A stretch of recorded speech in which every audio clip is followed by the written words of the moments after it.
All right, so let us start with next question. A particle is vibrating in simple harmonic motion with amplitude of 4 centimeter. At what displacement from equilibrium position is its energy half potential and half kinetic? Easy है. आपको बोला है एक particle है जो SHM perform कर रहा है with amplitude of 4 centimeter. At what displacement? What is the value of x? At what displacement kinetic energy is half of total and potential energy is half of total? तो ये question दो method से solve हो सकता है. Method number 1, according to the question, kinetic energy is half of total energy, right? kinetic energy का formula पता है आपको? Half k a square minus x square. Total का पता है? हाफ के ए स्क्वायर और नीचे ए 2, नीचे का 2 भूल मत जाना. Half of cancel, k cancel. तो this is a square minus x square equal to a square by 2.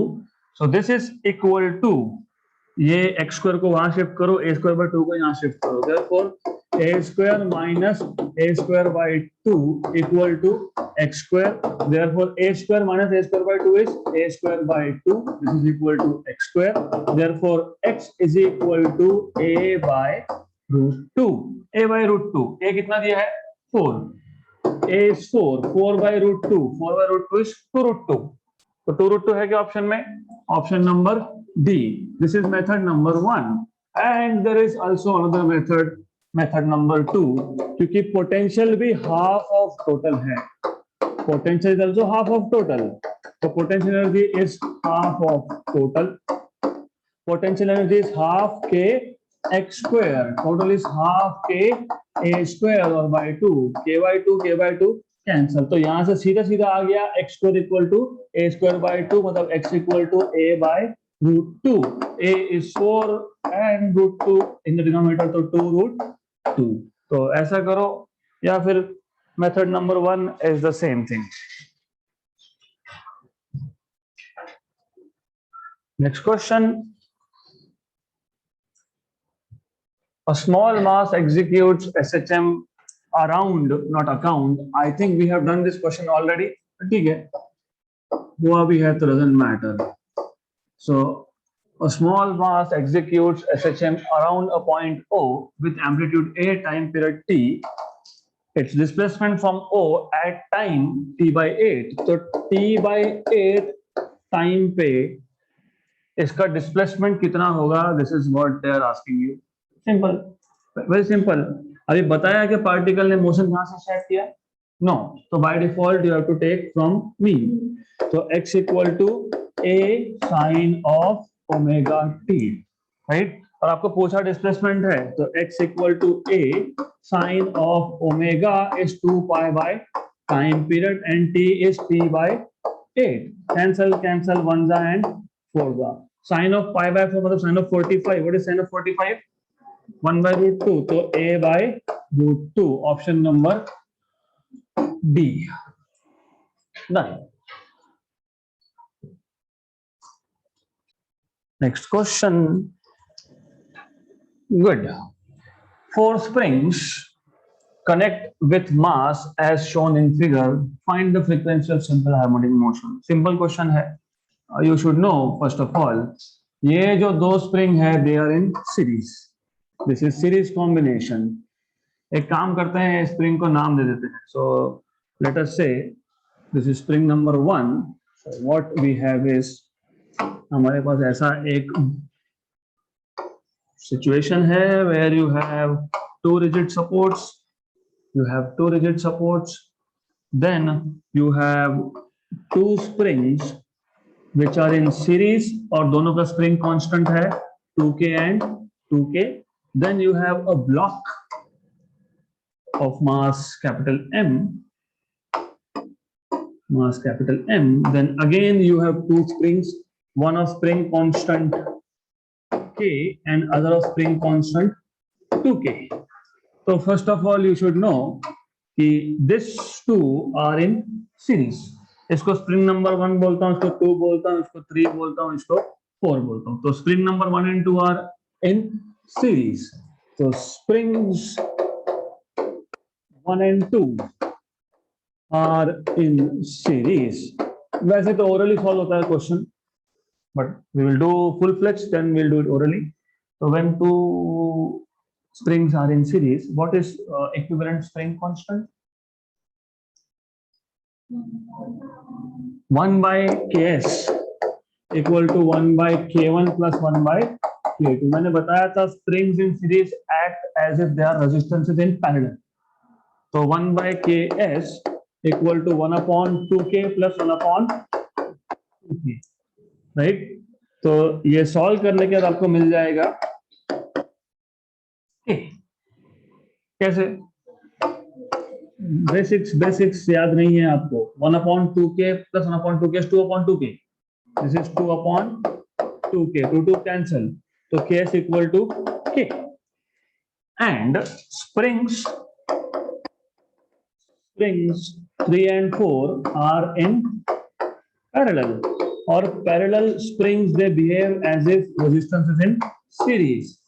और यहाँ पे Kp will be equal to K3 plus K4. What is K3? K plus 2K, which is 3K, right? अब अगर आपको याद होगा, मतलब इस डायग्राम को मैं ऐसा भी दिखा सकता हूं. यू कैन जस्ट रिप्लेस, इन दोनों की जगह पे एक सिंगल स्प्रिंग लगा सकते हो जिसका स्प्रिंग कांस्टेंट होगा Ks. इन दोनों की जगह पे एक सिंगल स्प्रिंग लगा सकते हो जिसका स्प्रिंग कांस्टेंट होगा Kp. मतलब ultimately what you will get is this.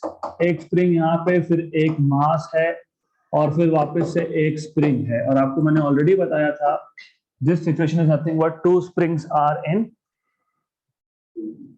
parallel. series कैसे हो गया? आपको basics.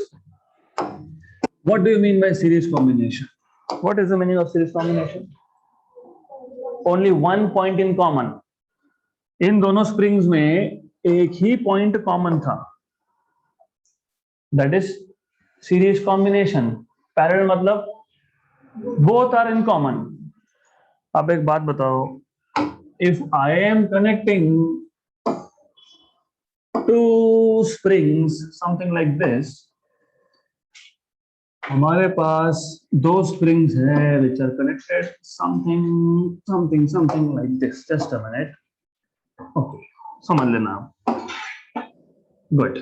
Then ये जो spring है इसका एक एंड कहाँ पे है? Rigid support. दूसरे स्प्रिंग का एक एंड कहां पे है? Rigid support. दूसरा एंड दोनों का कहां पे है? ब्लॉक पे, मास पे. तो दोनों का एक एंड रिजिड सपोर्ट पे, दूसरा एंड मास पे. तो ये पैरेलल हो गए, राइट? तो you need to remember this. ये जो स्प्रिंग था विद स्प्रिंग कांस्टेंट Ks और दूसरा स्प्रिंग था with spring constant Kp, they are in parallel. So first of all, identify if they are in parallel or in series. Important है ये. So now Ks and Kp are in parallel.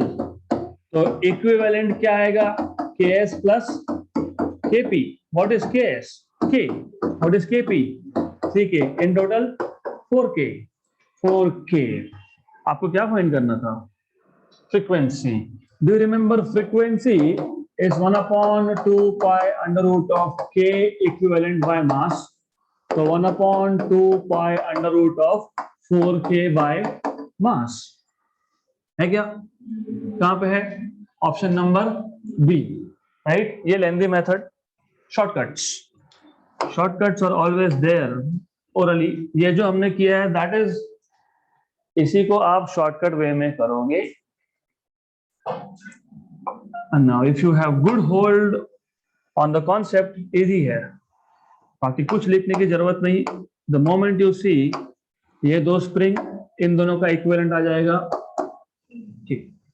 क्यों? क्योंकि in series मतलब they will act as if they are in parallel. अगर आपको याद होगा resistances का पैरेलल कॉम्बिनेशन अगर याद होगा, आपके पास अगर n number of resistors in parallel है ऑफ द सेम वैल्यू, तो डायरेक्टली R by N, यहाँ पे डायरेक्टली 2K by 2 क्योंकि 2 थे, अगर 3 होते तो 2k/3, 4 होते तो 2k/4, तो 2k/2 डायरेक्टली इज k, तो ये है इक्विवेलेंट। और इस साइड का इक्विवेलेंट, क्योंकि ये दोनों पैरेलल में है तो डायरेक्टली एडिशन करना है, दैट इज 3k। फिर आपको पता है कि ये दोनों है वापस से पैरेलल में, तो इसका इक्विवेलेंट आएगा 4k। फिर आपको फ्रीक्वेंसी का फॉर्मूला पता है 1/2π√k/m। तो आपको चेक क्या करना है कि इक्विवेलेंट की जगह पे 4k लिखा है कि नहीं, that's it.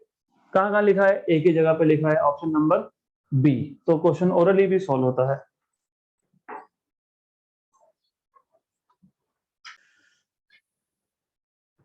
Next question, a particle executing SHM is described by displacement function. I think we have done this already because displacement function ऐसा एक वो क्वेश्चन में कहीं तो देखा था, but ठीक है, even if we have done, we'll repeat. So a particle executing SHM is described by displacement function x. X is a function of time, तो time पे depend करेगा and it depends on time as a cos of omega t plus some phase phi. If the initial position of the particle is 1 centimeter, initial position मतलब at t equal to 0, x is equal to 1. So at t equal to 0, x equal to 1. So put t equal to 0, x यहाँ पे 1 डालो, a cos of omega into 0 is 0 plus phi. तो आपको मिल गया 1 equal to a cos phi.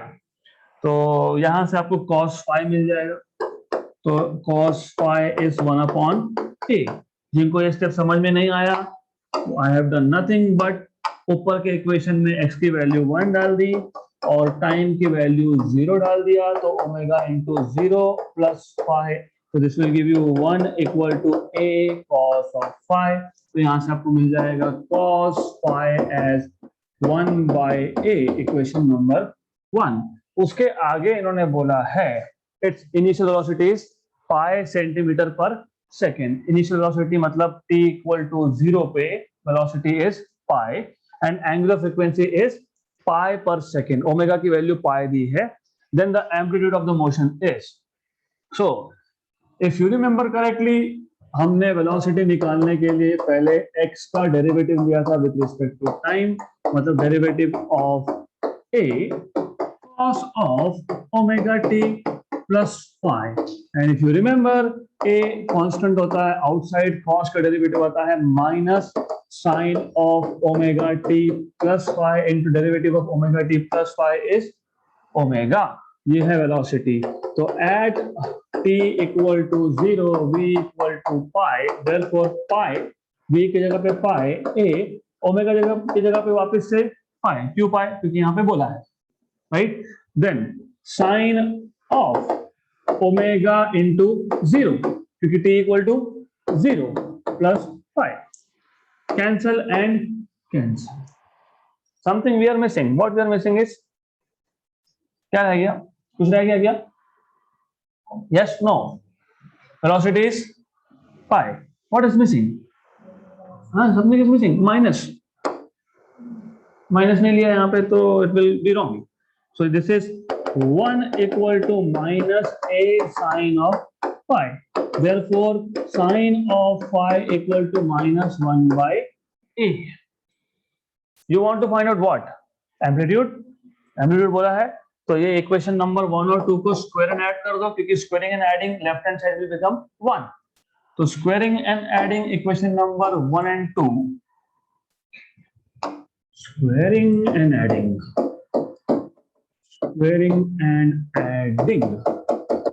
Equation number 1 and 2।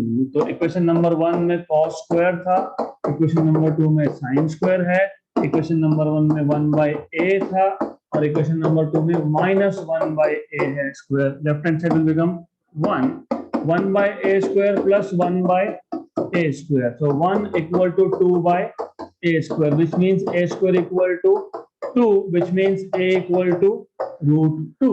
a equal to √2, option number C।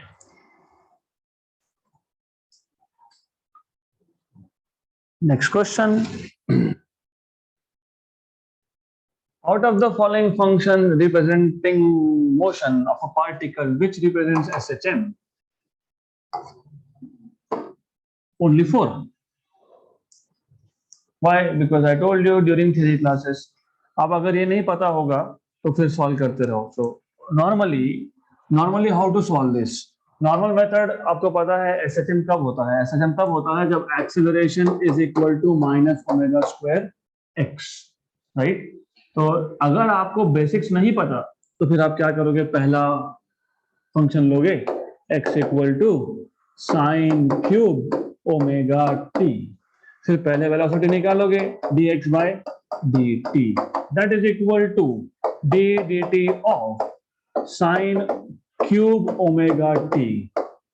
इसको आप लिखोगे d dt of sin omega t raise to 3, फिर f of x raise to n का formula 3 f of x raise to n minus 1 into derivative of f of x करते रहो, right? This is only velocity. यहां तक कोई problem नहीं आता है, ठीक है? आप बोलोगे what is the problem here? This is 3, this is sine square omega t, this is cos of omega T into omega. Velocity बहुत सिंपल सा इक्वेशन आया, वेरी सिंपल. इस टर्म का और दूसरे टर्म का प्रोडक्ट एक्सेशन निकालने जाओ तब समझेगा, right? 10 step 10 step total, right? तो नहीं, you can not do this. तो that is why I told you a simple trick. एक चीज याद रखना, एसएचएम में फर्स्ट ऑफ ऑल कहीं पे भी साइन का कॉस का पावर अगर आ गया तो it is not SHM. SHM हाँ, साइन ऑफ 3 ओमेगा टी हो सकता है, साइन क्यूब ओमेगा टी नहीं हो सकता. साइन ऑफ 4 ओमेगा टी हो सकता है, साइन रेज टू 4 नहीं हो सकता. तो जहां पे भी साइन का हायर ऑर्डर है greater than 1, it is never simple harmonic motion. तो ऑप्शन नंबर मतलब फर्स्ट इज नॉट एसएचएम. दूसरा मैंने आपको बताया था, दैट इज व्हाई मैं बार बार बताता हूं एसएचएम क्यों बोला था उस मोशन को, हार्मोनिक क्यों बोला था, क्योंकि उसमें साइन या कॉस होता है और साइन कॉस का नाम ही है हार्मोनिक फंक्शन. अभी सेकंड में तो हार्मोनिक ही नहीं है. डू यू सी साइन और कॉस? अब तो ये हार्मोनिक ही नहीं है तो फिर एसएचएम कैसे होगा? Not simple harmonic. Third, as I told you कि linear combination of SHM is again SHM but under one condition.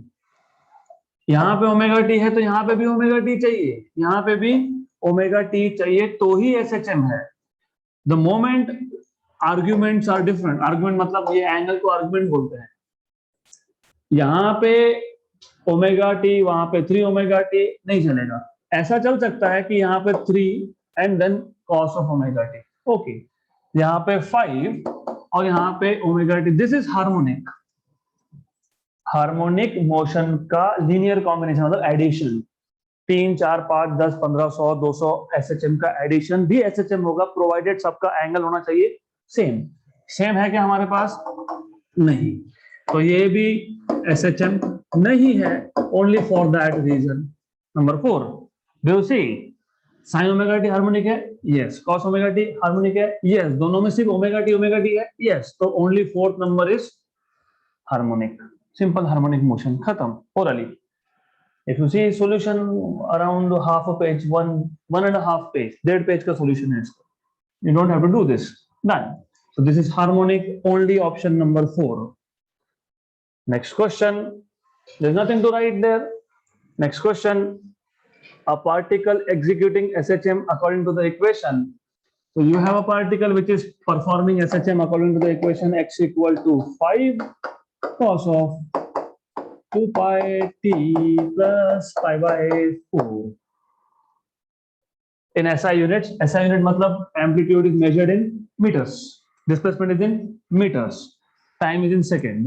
The displacement and acceleration at t equal to 1.5. Simple, very very simple. Displacement at t equal to 1.5. So at t equal to 1.5, x equal to 5 cos of 2 pi into 1.5 plus pi by 4. 1.5 into 2 is 3. 3 pi plus pi by 4, ऐसा नहीं करते, ऐसा नहीं करते उसको। I mean you should know basic trigonometry again. मैंने बताया था आपको, मैंने बताया था, अगर आपको याद नहीं है, एज आई टोल्ड यू कि cos of pi 3 pi 5 pi 7 pi pi 2 pi 3 pi, complete pi के साथ, पाई हो 2 पाई हो 3 पाई हो 4 पाई हो 5 पाई हो 6 पाई हो, अगर यहाँ पे 1 पाई 2 पाई 3 पाई 4 पाई कुछ भी हो, तो फर्स्ट ऑफ ऑल कॉस का कॉस ही रहेगा। क्या लगे sine of pi by 2 plus theta, cos theta, cos of pi by 2 plus theta minus sine theta. जब जब pi by 2 3 pi by 2 5 pi by 2 मतलब मल्टीपल ऑफ पाई बाय 2 आया तो फंक्शन चेंज होता है, साइन का कॉस, कॉस का sign. जब जब यहाँ पे पाई बाय 2 नहीं हो, है क्या पाई बाय 2 नहीं, तो that in that case cos will remain cos, sin will remain sin, tan will remain tan, cot will remain cot। तो cos of 3 pi plus pi by 4, सबसे पहले cos का cos रहेगा और यहाँ पे पाई बाय 4 आएगा। cos of 3 pi plus theta is cos theta, right. आप सिर्फ देखना है क्वाड्रेंट, क्वाड्रेंट कैसे चेक करते हो,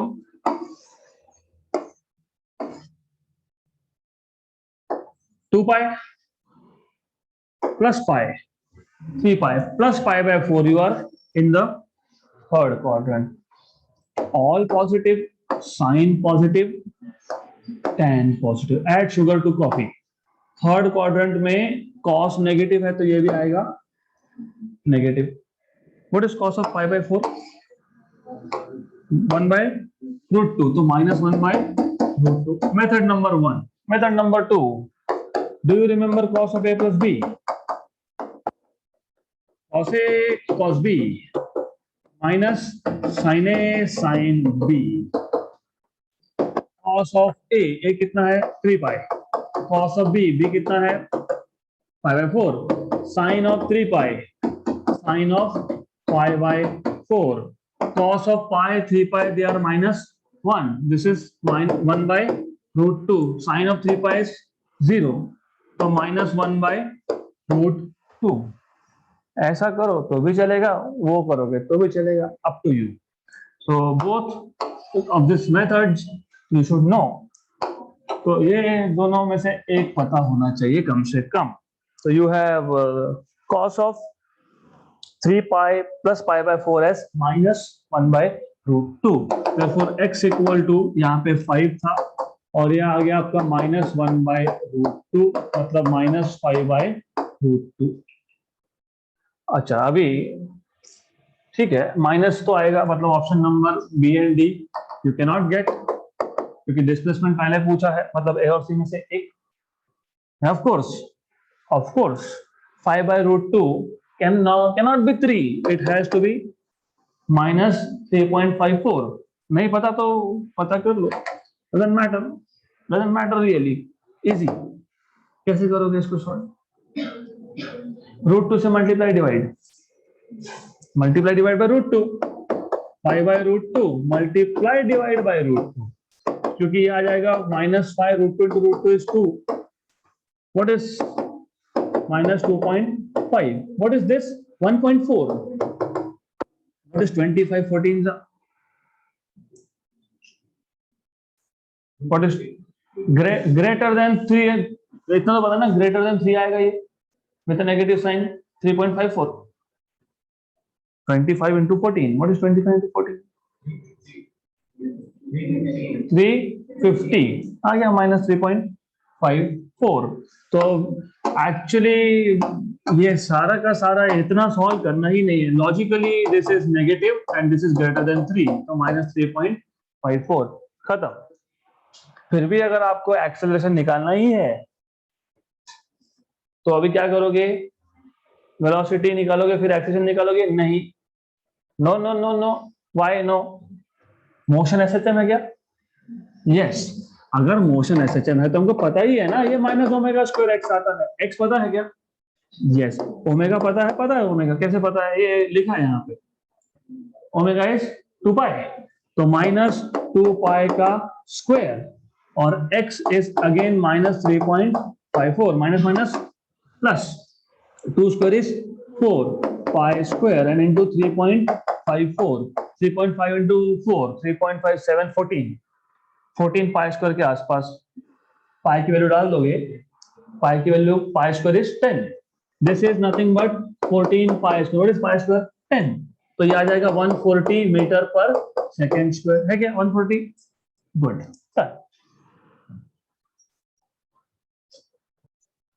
next question. Okay, a block of mass m is attached to a spring of spring constant k, is free to oscillate with angular velocity omega in horizontal plane without friction or clamping. It is pulled to a distance x0 and pushed towards the center with velocity v0 at time t equal to 0. The amplitude of oscillation in terms of omega x0 v0 is. सबसे पहले question समझना बहुत जरूरी है। Question is easy. You have a block of mass which is attached to a spring of spring constant k.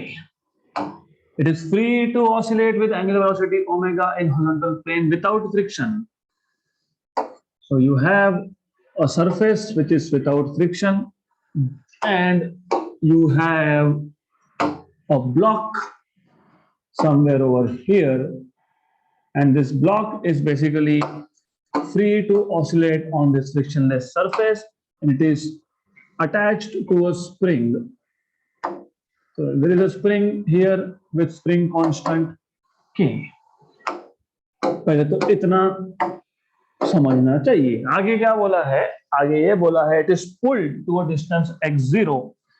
मान लो ये उसका main position था, फिर आपने क्या किया, इसको पुल कर लिया।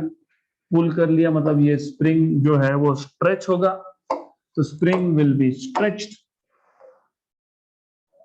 और here up to this distance which is x0, मतलब x0 will become amplitude of the motion. हमने ये चैप्टर जब स्टार्ट किया उसी में पहला ही टॉपिक था, मेन पोजीशन से मैक्सिमम आप उसको डिस्प्लेस करते हो, मैक्सिमम फिर छोड़ते हो। मैक्सिमम मतलब डिस्प्लेसमेंट मतलब एम्पलीट्यूड, तो मैक्सिमम डिस्प्लेस किया मतलब एम्पलीट्यूड छोड़ दिया, तो it will start performing oscillation on this frictionless table. आगे and push towards the centre, मतलब पहले तो पुल किया और उसको फिर पुश किया, मतलब at the same time what is happening, यहां पे x0 से डिस्प्लेस किया, क्या किया हमने, डिस्प्लेस मतलब पुल, खींचना, pull, and then you are also pushing, मतलब इसको आप वेलोसिटी v0 से पुश भी कर रहे हो। अगर डिस्प्लेसमेंट आपने टुवर्ड्स पॉजिटिव x लिया है तो वेलोसिटी विल बी माइनस क्यों, क्योंकि अपोजिट है। Look at the words pulled and pushed, if you're pulling towards positive then the push will be towards negative, so this is really important. And the amplitude of oscillation in terms of omega x0 and v0 will be,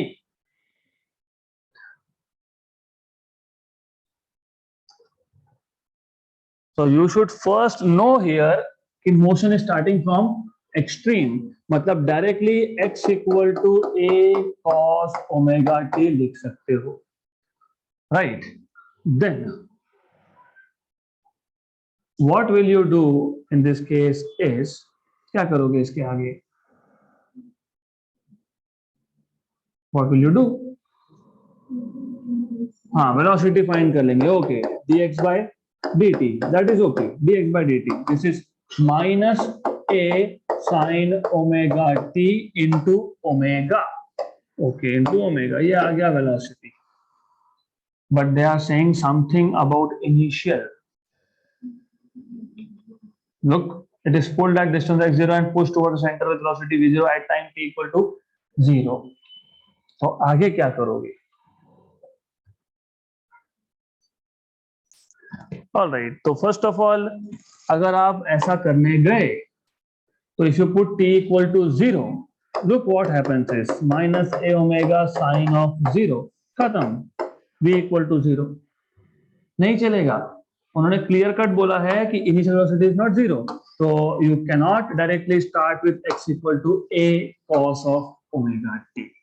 यहाँ पे you have to assume x equal to a cos of omega t plus phi या फिर sin of omega t plus phi, दोनों में से कोई भी accepted.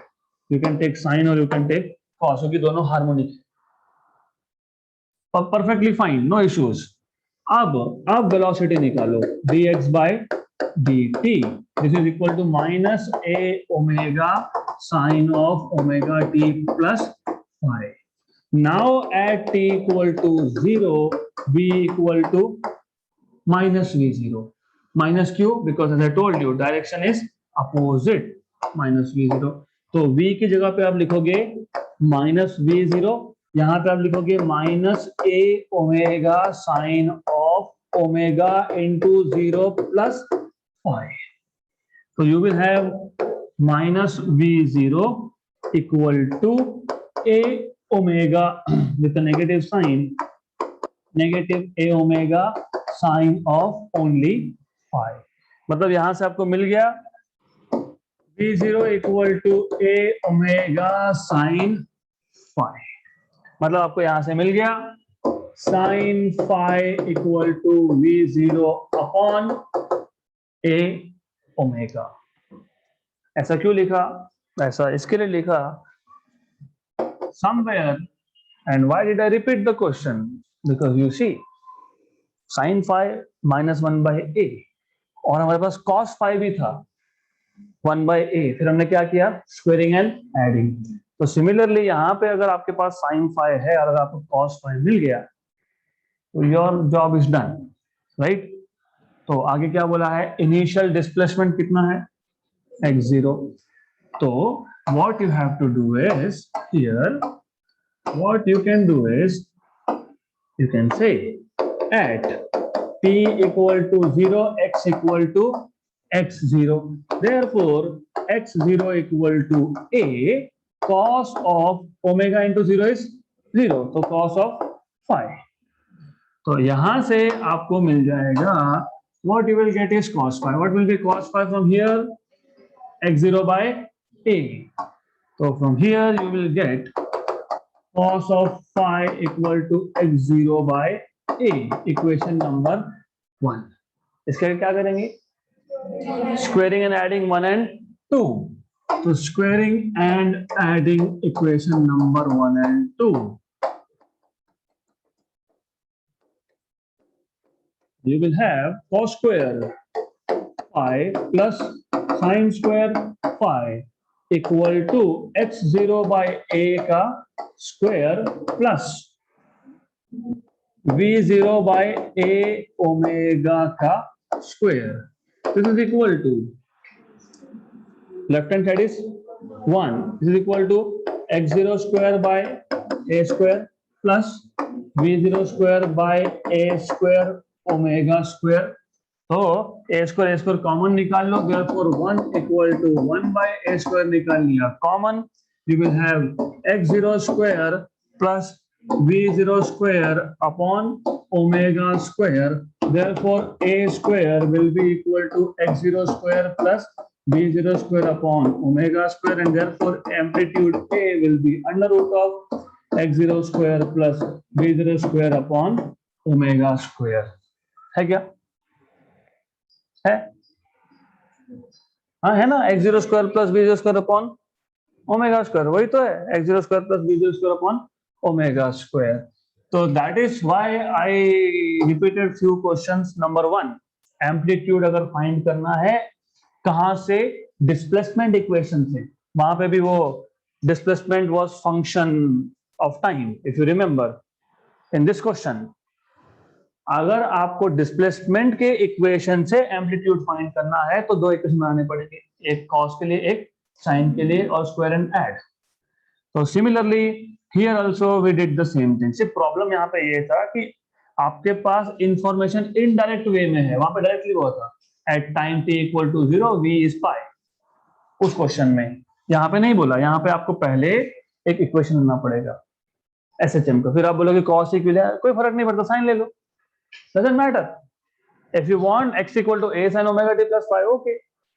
फिर यहाँ पे x में cos है तो वेलोसिटी में आया sin, अगर x में sin लोगे तो वेलोसिटी में आएगा cos, फिर भी एक cos का और एक sin का इक्वेशन मिलेगा, and then square and add, same thing again, no problem.